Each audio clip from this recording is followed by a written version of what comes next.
Welcome. You're watching Lives of Quiet Desperation, where two people socialize into academic institutions talk about the end.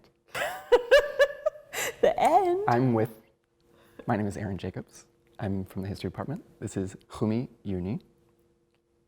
And you're from religious studies. Mm-hmm. And before we get to the end, we're going to talk about you. But I think one of the things that I'm thinking about, so this is designed sort of as an interview, and my job is to stand between viewers out in the world and yourself. And one of the things I've thought a lot about is how one of the scripts that I find myself kind of navigating is whether to start with biography and allow you to sort of arrive at the present and look out at the horizon of your future self. And I don't really think we want to do that, especially because that's such a weird sort of encounter that I feel like I never have in any other situation in my entire life. So what I thought we would try today is something different, which is to start in the present and allow you not to have the burden of complete self-disclosure and allow you not to have to do a kind of posture of this is me, I'm complete, this is my project, all of those things. So instead, we were talking earlier about just how when we think about our own thinking, how we're expecting something that comes out more complete. And then what ends up happening is more like a fragment or a condensation of something. And I like the idea of condensation because that just seems more descriptive of, I don't know, maybe the thinking I do in the shower or something. But I think that's maybe a way, so I'd like to start. So what I'd like to do is I'm going to hand you a piece of paper, and I'd love you just to write down a fragment of something, or not write it, but take as long as you need, a few seconds, a minute, and we'll start from there, and we can just see where that takes us. Is that okay? A fragment of what? I don't know. Okay. Could you give me a sphere? So something maybe that you've been thinking about that relates to your work in the broadest sense. That sort of is occupying you right now. Maybe I should have framed it as more of where are you right now? How does that sort of, what's something that seems to be something that's in a kind of incomplete stage? And I understand that that's a really tough place to put you in because it asks you to do something that usually we allow ourselves to avoid and present this completeness. So yeah. So I have a plan B if you don't. No, I'll go down the shore, that's okay. So take a second. Okay, I'll think about it for a second. Okay, well, so a fragment, and I like that language of fragment. It's good language to describe what I'm thinking about right now, which is something about, I'm thinking about practice, and it feels fragmentary because I'm thinking about practice particularly about religious practice, Jewish religious practice, often called halakha, even if those are the same things. Even if halakha can refer to practice in its sort of academic definition, that's an open question. But I'm thinking about Jewish practice, and I feel like I'm pulled between thinking about it sort of theoretically and abstractly in my work, and then thinking about the way particular people perform these practices. And part of what's at stake between those two poles is, it's my dissertation because I'm writing my prospectus right now, but on the one hand I have a kind of abstract theory, and on the other hand I have gender and lived subjectivity. And at the moment I'm trying to figure out if these two things really hang together, if I'm sort of in the middle and being pulled in different directions, or if they can be made to meet somewhere. That's excellent. And I thank you for answering the question. I think what I really appreciate about it is that it's how you're positioning a kind of, how you're positioning yourself in that answer. And I think that's one of the things that I think I like about starting here, is that we don't necessarily have to talk about you, but we can acknowledge that you're present in what you're doing, right? So I wonder if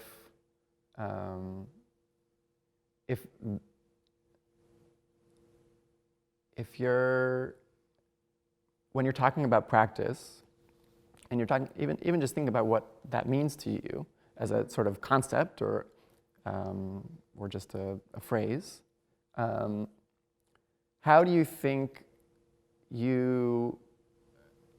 can you give maybe examples or experience of yourself trying to elaborate like a way of theorizing that as something that's distinct from your subjectivity and what that experience is like? Do you think that's something that, a simpler way to put it would maybe just be, so what you're interested in is something relating to Jewish practice, and you're looking at a specific context in which that practice can be studied. And I think I'm interested in thinking about how did you sort of elaborate a method that fits that subject? Like, does the method separate it? Is it coming detached from the subject, or is it something that you feel like you're sort of uncovering as you're working on it? And how disentangled are those? Maybe that's part of it. That's great. That's really interesting, because that really gets to the heart of some of my current difficulties in designing or proposing my dissertation, which is that, so in religious studies, our methods are often eclectic. The department is organized around subject matter rather than around method. So you have people of all different kinds of methods sort of working in the same building, working down the hall from each other. And I often feel that maybe diffuseness or diversity of method in my own work. And so part of what I'm doing in approaching my dissertation work is I have a phenomenon in mind. I know what I'm thinking about. I have a vision of the scene I'm trying to describe or explain, and I could get that in a second. And then I have theories that I've been studying.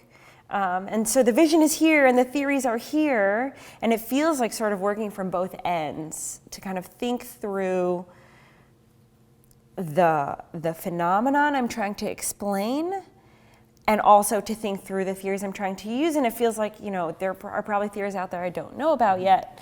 Or maybe the theory hasn't been invented yet to talk about this thing. So I feel like I'm working from both ends. Yeah.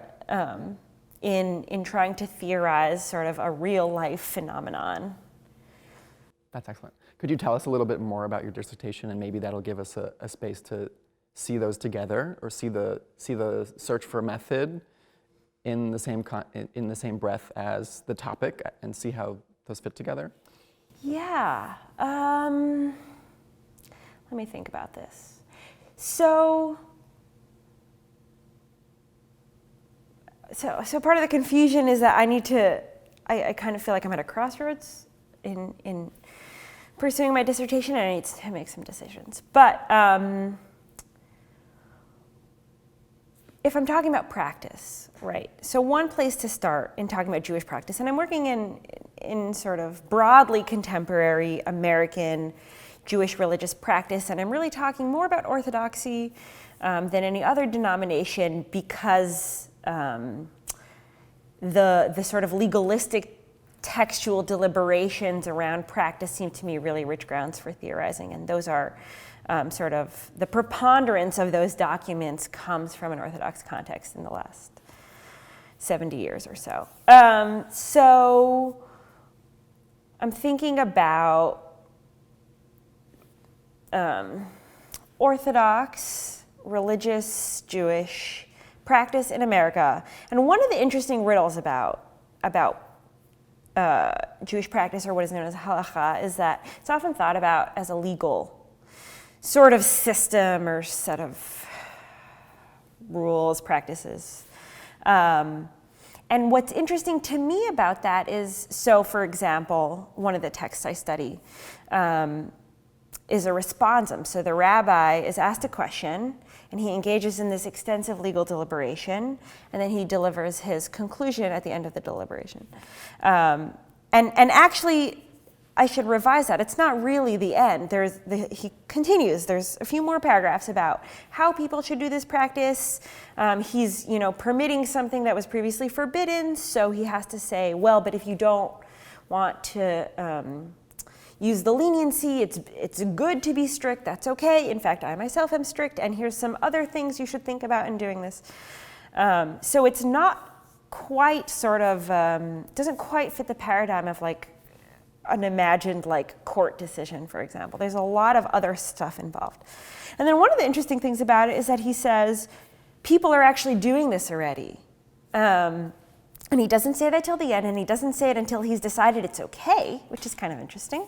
But once he said, this is fine, we can rely on this leniency, he says, and by the way, all those other people are doing it. We don't want to say that they're breaking the law and that they are not God-fearing Jews.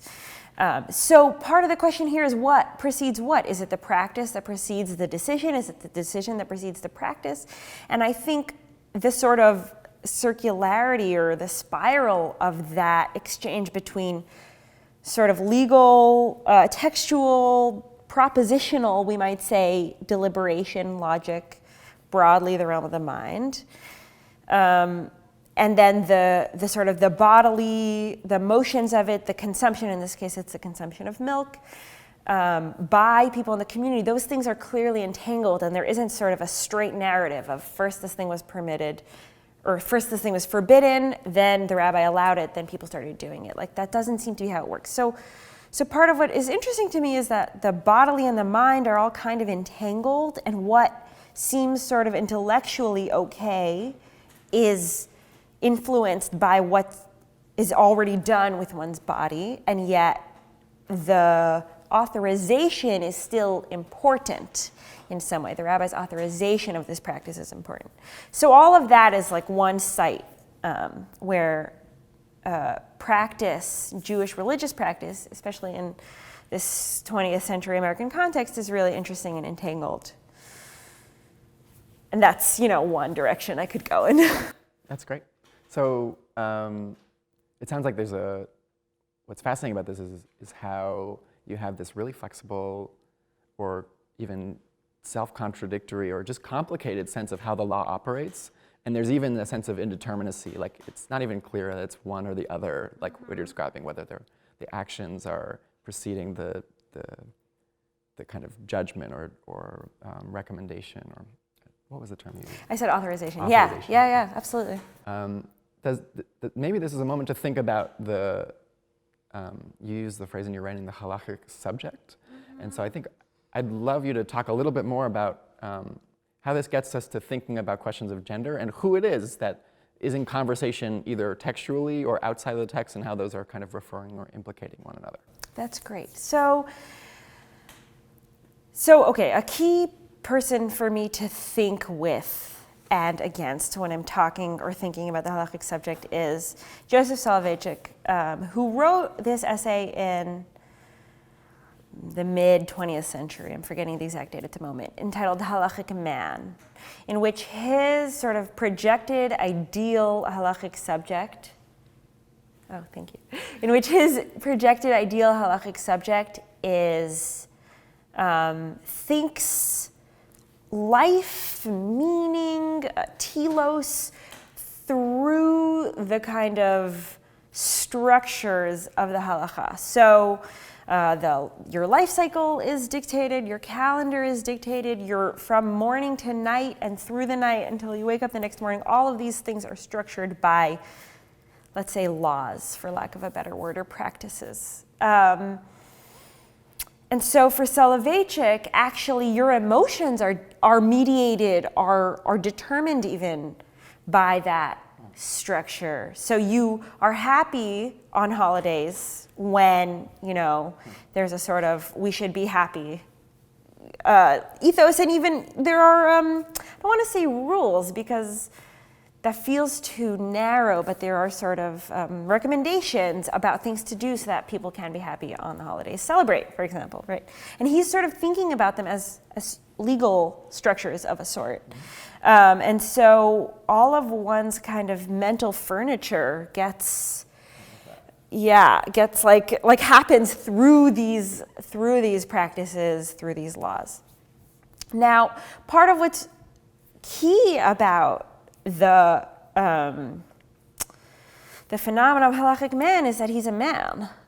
So and Soloveitchik is Orthodox, or was Orthodox, and he's writing about Orthodox halacha. In Orthodox halacha, and then pre-denominational divide of Judaism, women and men were and are subject to the law in different ways. So the holiday observances that Soloveitchik is talking about, like taking the 4 species or various prayer practices, things like that, these are not conceived of as binding on women. Women are not obligated to perform these things. And of course, there's lots of debates about that, but this is sort of a dominant way of thinking, that women are not obligated. They're sometimes permitted to take part. They're allowed to do these rituals, but they're not obligated to do these rituals. So who is a halachic woman who does not actually experience all of her life through obligation, since she is not obligated in the same way? That is sort of a key site for me thinking about the halachic subject, because when we're talking about halakha, we're talking about a system that is thoroughly and completely gendered from the very beginning, and even sort of separating the legalistic aspects of halakha from like the gendering aspects of halakha is impossible. The subject of the halakha is already gendered. And that doesn't necessarily mean that the halachic subjects are gendered in completely determinate ways. All kinds of interesting and unexpected things could happen. But the halakha is not gender neutral in this context. That's excellent. So we're approaching the end. And I'd just like to ask you one question, just to, am I correct that you've sort of talked about this research in other contexts, and in particular in synagogues locally? Is that? I've talked about other things. I have not talked about this yet, yes. So I guess then maybe I'd just ask you to close by reflecting a little bit more generally on the experiences you've had kind of facing out into non-academic spaces, maybe even just teaching is an academic space that's appropriate for thinking about this. And a lot of this, I think, has to do with your, positioned as kind of in this act of translation. And I think translation where you're insisting that people take seriously what you're saying and not necessarily jump to conclusions that they might otherwise until they've heard what you've said. I wonder if you just have a sense of like what it's been like to talk about either this, if not this research, kind of some of the themes that you're dealing with here with communities whose familiarity with halakha or with Jewish studies does not reflect your own past research and study. So I actually have two sort of moments, or one of them is sort of a projected moment in mind for that. So one is I have presented sort of versions of my academic thinking in religious spaces of learning, and I would say on the whole people are kind of curious. I mean, I don't do it all the time, and I don't do it very widely. I imagine I'd have a variety of experiences if I did that. But on the whole, I would say, people are curious and interested to hear about an academic perspective on what they do. Like, it often helps them sort of think through what they're doing. So those have been like interesting and productive for me. And I think maybe part of what you're getting at is I'm trying to describe a real life phenomenon. Sure. And so talking to the people I'm trying to describe about what they do is interesting. It's interesting, and it can be helpful. It can be helpful to hear their reflections on what they think they're doing. That has absolutely sort of informed my my work. And the other piece is that, to me at least, it seems that